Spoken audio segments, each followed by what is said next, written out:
E-commerce is one part of business where a lot of people either get started or build really big businesses in. In my journey, I know Target ICT is something I've been building since 2018, but before that, I've built around three e-commerce brands. And so I have a lot of stories around that and a lot of lessons, which I know our guest today is going to touch on. So today's guest on the Tech Your Business podcast, where we show you how you can use technology to stay ahead of the competition, is Trevor Neil. So welcome to the show, Trevor. Hey, thanks, Peter. Thanks for having me. Thank you for coming on. So, can you just walk us through your journey, how you got to this point from the beginning? Yeah, so absolutely. So I started in 2018, out of all things, a supplement company. So, I was actually in my master's program in sports science. And one of my sports science classes was to develop a pre or post workout that can benefit, exercising and actually recovery for recovery from exercising. Mm. So I developed this post workout, got great feedback from my instructor, my classmates. So you know how the internet reads your mind. So I was literally scrolling on Facebook one day and I seen, hey, create your own supplement, sell on Amazon, become rich basically. I was like, wow, this is, my calling. If this isn't it, I don't know what is. So long story short, I got a hold of the company in Georgia and they set me up with, the supplement, the ingredients and whatnot. And I basically got it on Amazon. So I didn't know anything about Amazon PPC, advertising, the whole Amazon in general. I literally got a crash course from the gentleman who was setting me up. So, long story short, I failed out. I lost about between $15,000 to $20,000, which is a lot. Just to kind of go in private label. So, from about 2018 to about 2020, I was trying everything under the sun as far as e-commerce, whether it be drop shipping, done for you stores. I mean, you name it, I did it, and I completely failed at it. So one thing I didn't do is I never gave up on myself because, on social media, even though most of it's a facade, I seen these young kids, early 20s, really successful at e-commerce. I was like, man, here I am. I know I'm a smart individual, so let me just, keep at it, keep at it, keep at it. So at the end of 2020, I found the arbitrage method where you can walk into everyday stores and basically, flip products on Amazon at a higher cost. So I started doing that for a little while. That became profitable. From then, I went to a little bit of wholesale. And then from wholesale, I started getting back into private label again since I knew what I was doing. And along with private label, I also help brands and businesses get on Amazon just to maximize their potential because Amazon actually has 30% of the e-commerce market space, and that's huge. And we're talking about Walmart, Dick's Sporting Goods, all the e-commerce sites out there. Amazon has 30% of that pizza. So and I just recently, a couple months ago, I developed a course. It's called Veterans in E-commerce, where we teach the Amazon methods to future entrepreneurs. Okay. So now, going from retail arbitrage to having your own private label, what were some differences you noticed between those two businesses?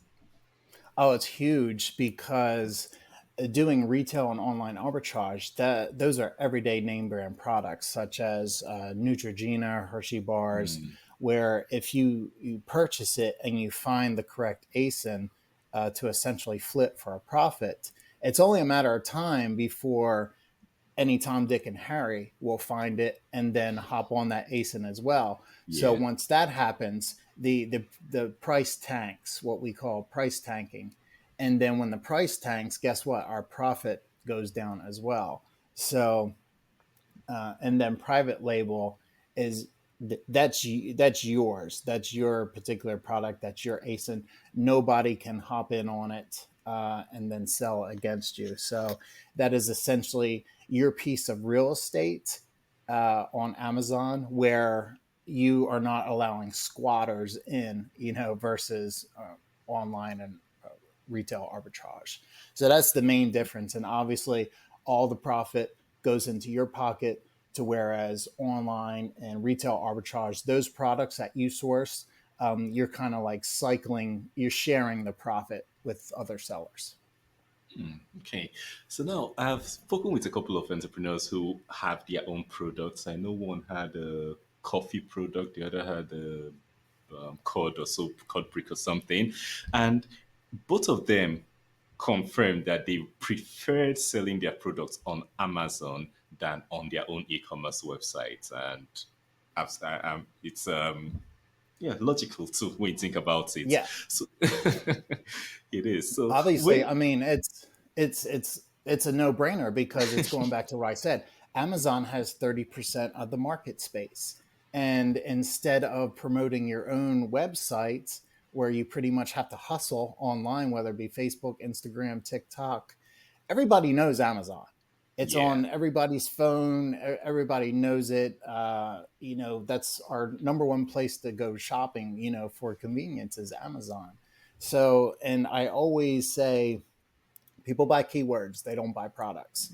So let's just say your friend's um, coffee products. If they were typing in coffee pods for K cups or K cups for coffee pods, whatever that may be, um, based off of their listing and how it's optimized, they'll show up probably on the first page with the first three spots on Amazon. And guess what? That equals sales. Yeah. So basically, they're using Amazon as a platform instead of promoting their own website. Exactly, which is a lot more convenient. So now for an entrepreneur who wants to put their product on Amazon, what are some criteria they should consider? What are some things they should look at to know if their product is suitable for being listed, being sold on Amazon? Well, definitely a private label, depending on where you go, it could be crowded or not. So, going back to what I say, people buying keywords, not products. So, there's a software called Helium 10 that shows you the keywords, the search volumes, along with the associated products. Basically, how I do it. Is you let's type in a very broad keyword like snacks for kids. It could mean anything and everything. So you're typing in snacks for kids and you're searching what's coming up, snacks for kids, and seeing the listings that are indexed for that keyword. And basically, okay, if people are buying off this keyword, how can I be different versus the other snack boxes out there? So you want to be different. Well, number one, there has to be good search volume on the keyword. Number two, you have to be different than your competitors because being different, it's like, hey, you know, we want to get sales. Yeah. So you just overall just have to be different. Otherwise, you'd be creating another Me Too product and you'll be sharing, the revenue of similar products. Yeah. Okay. So, what are some things that a lot of people believe are true but aren't really true about selling on Amazon that you would like to clear up? That it's done for you, that it's passive income. I'm going to tell you what, no business out there is passive income. I don't care if you're doing real estate, e commerce, or selling snow cones. Okay. Nothing is, you will never get a mailbox check. Okay. So, just like with any other business, it is a lot of hard work. I'm constantly, when I'm creating new products, I'm optimizing listings, doing keyword research. I'm doing a lot of work besides graphic designer. I have certain members on my team that do graphic design, the prep, pack, and ship, video editing, whatever it may be. So whatever you're in, it's no business is passive income. It always takes work. Definitely. And I think a lot of us, especially when we are starting for the first time, we believe that passive income line, just get Yeah. into it and it's all overwhelming and you're like, oh, where's the passive income? Yeah. Yeah, exactly. Now, honestly, you can scale it to where it's pretty much passive. As I Yes. talked about, as long as you have your systems in place, I'm not packing and wrapping in my garage, or nor do I have a warehouse. I have teams that do that. So when you implement teams to do things that you delegate out, you can focus solely on what you can do, and that essentially we are buying time, really. Yeah. So when you're able to delegate tasks, will your margins get smaller? Absolutely. But will you grow? Yes. Yes. So you can't do everything yourself. Look at Post Cereal. Do you think, Post Cereal is still making Fruity Pebbles out of their garage? No. They have teams and they have multiple warehouses, multiple manufacturers. Yeah. So same concept. Okay, so you just mentioned scale, and you talked about scaling from working in your garage. So, what were the key factors that you would say enable this growth? So what are the key factors that enabled my growth? Was that your question? Yes, growth of your business. Yeah. So there's a perfect book out there called Who, Not How. And it sounds like a Dr. Seuss book, but it really implements um, delegating tasks, finding your who, like who can I find to do my packing and shipping? Who can I find to do my graphic design or listing optimization, instead of how can I pack and ship? How can I do my graphic design? So when you start implementing your who's, you can work on the things that only you can work on. And it goes back to, once you find your who's and not your how's, you can start scaling your business. So that was my issue, especially 2 years ago. I tried to do everything myself. And, that's a problem with an entrepreneur, because we're so perfect. We want to not necessarily micromanage, but, um, this is our business. No one Yeah. cares more about our business than us. So that was a huge issue for me, and a huge barrier that I broke through was finding my who's and start delegating, training them, not only training them, but training them better to be me. And essentially, that's how my business grew.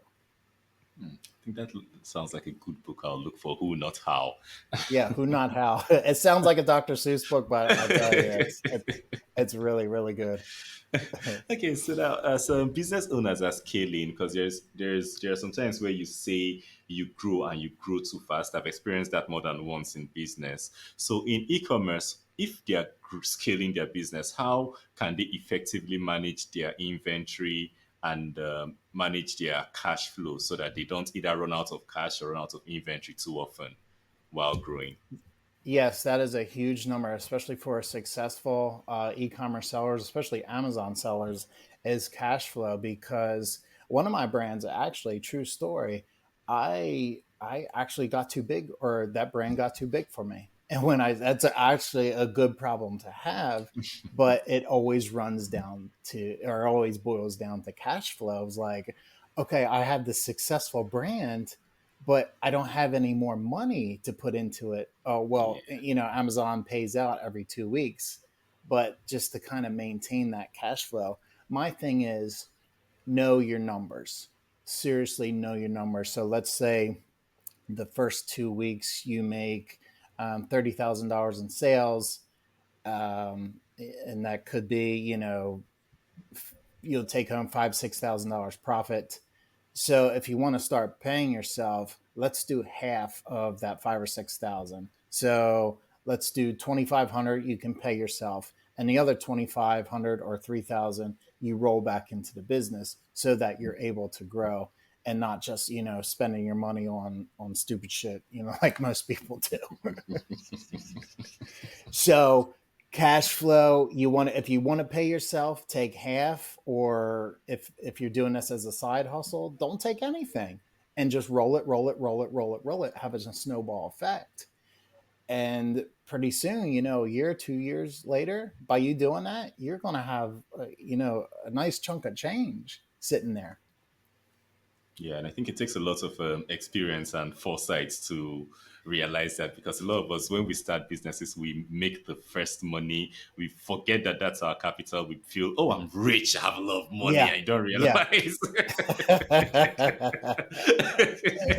Yeah. you And don't then, like I realize. said, especially on TikTok and Instagram, it seems like any 20-year-old who knows how to, um, not find who knows a oh Lord, I lost my train of thought, who understands a Keepa chart. Now Keepa is like, how we purchase data off Amazon. They're Yeah, coming out with a course, and they're renting Lamborghinis, they're renting mansions, and they're showing us extravagant lifestyle. And they're just, that's one thing that, that really ticks me off, is just there's so many new influencers. I at least see three a day on TikTok where they figure out how to read data, and all of a sudden, they got a course out there, and then they're yeah, they're coaching students. When in all actuality, they haven't been doing Amazon for a year yet. I've yeah, been doing Amazon since 2018. And I don't know about you, but if I were to hire a coach, I want someone who's been through the shitter, like literally failed multiple times, and has his ups, has his downs, and knows what he's doing. And yeah, he made all the mistakes that possibly you'll make. And then that's what I help my students do. I literally, they come to me with something, and I was like, I seen this before. Let's go, this way instead of that way. yeah. So you want an experienced e-commerce seller if you're looking for, a mentor or any mentorship program, because at the end of the day, it's your money, and I wouldn't want to be throwing it at some, 20-year-old who's been doing this for, 6, 7 months. Yeah. Okay, so you mentioned Helium 10 earlier. So what other tools or technology have you found useful in managing and growing your Amazon business? Definitely Helium 10. Well, Helium 10 lets me create products based off keyword research. And knowing your numbers, I know I talked about that earlier. Seller Board is also a good software to just know your numbers. So Seller Board takes actually your product, and it breaks it down with all the fees and all the shipping and your cost of goods, and it actually gives you your net profit per product that you sold. And essentially, if you sold 20 of these a day, you can see how much money you made a day. So Seller Board has been really good at tracking my numbers, and Helium 10 obviously for me creating products. And Helium 10 also has um, software inside that lets you allow your numbers, see your numbers as well. Okay. So one other thing I would like to ask is, especially when what I experienced with e-commerce when trying to sell on a marketplace, you realize that a marketplace is either crowded or would soon be crowded with whatever product you're bringing in on it. So what strategies have you found effective for standing out in those crowded marketplaces? Well, it's Amazon in general, and you'll see this a lot on social media. They'll say, "Oh, Amazon's oversaturated. There's no money into it." That is complete BS, because Amazon thrives off third-party sellers like you, me, and everyone out there. It's essentially a platform, and what a lot of people don't know is when they purchase from Amazon, about 8 or 9 times out of 10, they're purchasing from a third-party seller. So essentially, Amazon is no different than an eBay, but more complicated. So, if as far as complicated or oversaturated, complicated, yes, it is for a new seller, but oversaturated, no. However, if you're going to a private label product like your friend's coffee maker or a garlic press, that you'll find off Alibaba, and you'll find the listing, and then you can make the next new garlic press. It's essentially, how can you make your garlic press different than the competition? Can you bundle it with other kitchenware or something else, something to stand out? So if you want to do private label, it's all about being different and keyword research, because at the end of the day, we sell keywords, we don't sell products. True. True. Okay, so now going through your journey since 2018, are there any Amazon policies or changes that have significantly impacted your business over that time, and how did you adapt, if there were any? They recently adapted a new placement fee earlier. So basically, what their placement fee is, when you ship, how it used to be, when you ship a product out, let's just say it goes to Dallas first. Then from Dallas, it goes to what we call FC transfer. Hmm. FC transfer is, it could go to Oklahoma, Nevada, New York, whatever. So what Amazon has implemented now is lesser of the FC transfers, but you pay a placement fee. So what's happening now is when you ship a product in, to Dallas or wherever it may be, you're paying a fee. So that fee is obviously the placement fee, and it goes to less and less places. When it goes to less and less places, it's available faster for a customer to purchase off Prime. So, and how we adapted with that is just we just essentially just raised our prices. I mean, it's literally a ripple effect. Is Amazon raises their prices, we raise our prices, And the end user and that's pays. that's economics 101. uh, That's just the truth about everything. So now for yeah. product listings, I know you've mentioned a couple of times that you don't sell products, you sell keywords. So now Mhm. for your product listings on Amazon, how do you optimize the product listings so that they'll rank higher, and so you can improve your visibility of your products on Amazon? Yeah, so basically, with Helium 10, it allows me to identify my competitors. And once I identify my competitors, I identify the keywords that not only are they having sponsored ads on, but they're ranking organically. And so I basically go through my competitors' listings in Helium 10 through a cerebral pool, and I find out what's working for you, and if it's relevant with buyer intent, I'm literally going to take it and implement it into my listing. Now, when I first launched the product off these keywords, I'll run certain campaigns on certain ones. It varies for me. So I like to have a search volume of, I find my sweet spot, a search volume on a keyword between 4,000 and 12,000 searches a month. Hmm. That usually gets me a decent amount of sales at a low PPC cost. So once I identify what's working for my competitors, I implement it into my listings and essentially run ads on the keywords that they're ranking for. And it becomes kind of like a pissing match, on who's ranking for what on Yeah. keywords.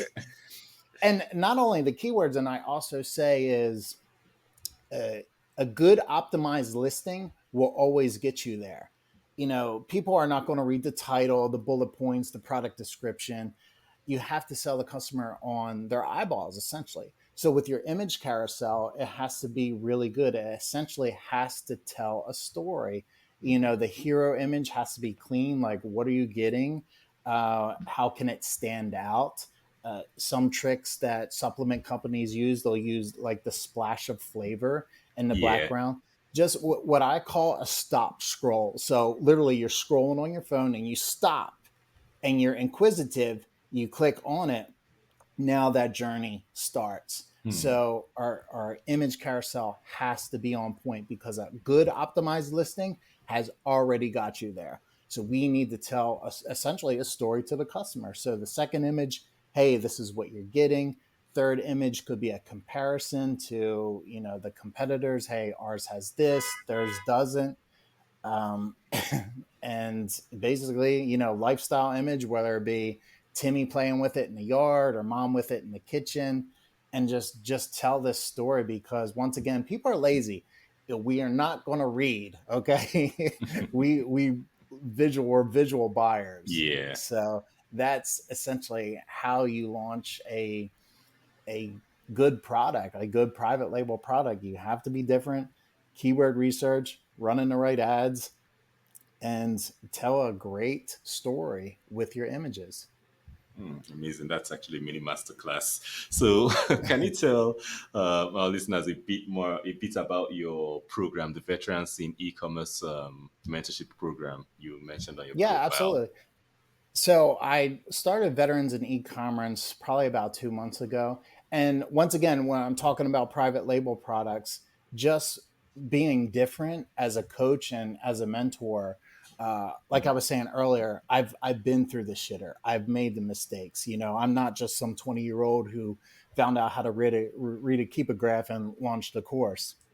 And I'm coming at it with a veterans aspect too. I spent 12 years in the military, so you're getting someone who has resilience, great leadership skills, and always is accountable.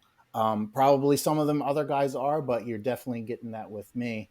And it's just a good, solid group of not only veterans but military families, and you don't have to be a military member to join. I mean, we essentially we take everybody, but it's just coming from a veteran aspect. The solid training that you'll get.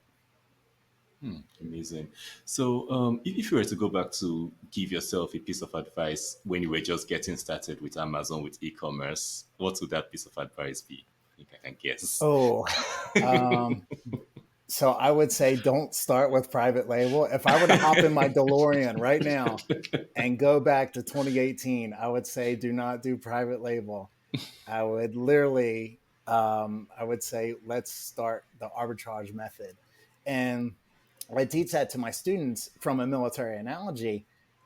Think of a pyramid. You want a brand new army private doing army private things. So essentially, in Amazon, that's learning Amazon basics. How to ship a box, how to poly wrap, how to pick and pack, Yeah. the basics of Amazon Seller Central. We're not hopping into Sergeant Major's work. And when I talk Sergeant Major's work, that's private label. That's like top dog stuff. It's literally you're throwing men and women to the wolves. If Yeah. you bring them in, it's like, hey, you want to sell on Amazon? You're okay, private label. No, that's the wrong way to do it. You literally have to teach them the basics first and then level up at that. Okay. So now for business owners who are considering getting started on Amazon or using Amazon as their sales channel, what's the first steps or what are the first steps you would say they should take? So usually a brand or business that wants to get on Amazon, number one is get brand registered. Brand registered is just essentially protection, for you. But what I mean that is, let's just say I'm selling jars of honey and I want to get on Amazon. So what I'll do, I'll trademark my name, Trevor's Honey, and then essentially I'll get a serial number from USTPO. I'll register that serial number from an Amazon registry, brand registry. So that way I am a legitimate brand on Amazon. And then that way no one else can hop on, Trevor's Honey. So, and that would be actually the first step that I would tell business owners is to get brand registered, because Amazon is a huge platform, 30% of the market. Everybody's on there, and that's a great way to grow your brand, essentially. Amazing. So we've touched on a lot of topics. We've gone around e-commerce and Amazon different ways. I know we can't go as deep as I would have liked us Yeah. to, but if there is anything you'd like to leave with the audience today, if there is any piece of advice, maybe a question I haven't asked, but would be important to the audience for this episode, what would you like to leave with them? Really never give up on yourself. That's, and well, the first step is a lot of people, they don't even get started. So, get started. Will you make mistakes? Will you fail? Yes, absolutely. The thing is, you never give up on yourself, because people out there, the successful people, they failed many a times. They just never gave up on themselves. So never give up on yourself, and be consistent too. Consistency is wins the battle, literally. Yeah. So never give up, and just stay at it. Be consistent. Yeah, I think, and at the point where I learned that consistency thing, I had to write it on my whiteboard. Wherever my office is, my whiteboard, I have consistency at the top because I've realized no Yeah. matter what, even I tell people that consistency beats intensity every time. So in every goal, in everything, even just do that small thing every day. I think I have an example I usually give. I've been taking 6,000 steps at least every day for the past since 2023 January.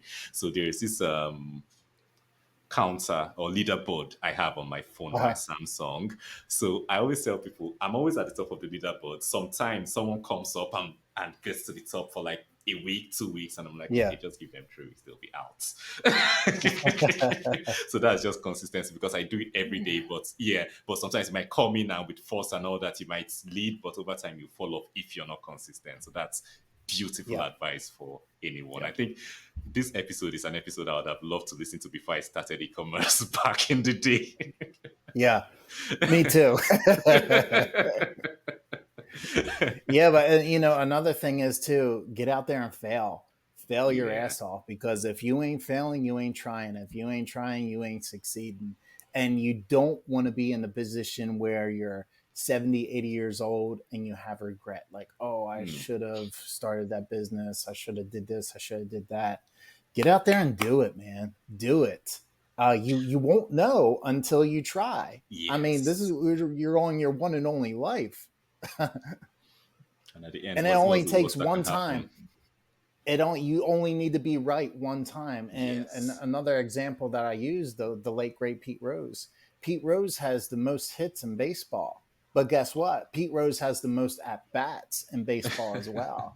So you kind of look at that analogy as well. Like Pete Rose's at bats is equivalent to you trying, Yeah. and Pete Rose's hits are wins. The more at bats you have in life, the more wins you'll have, aka hits. So So I think anyone listening, I hope you take this advice. It's worked for me. It's worked for Trevor. It's worked for a yeah, lot of people.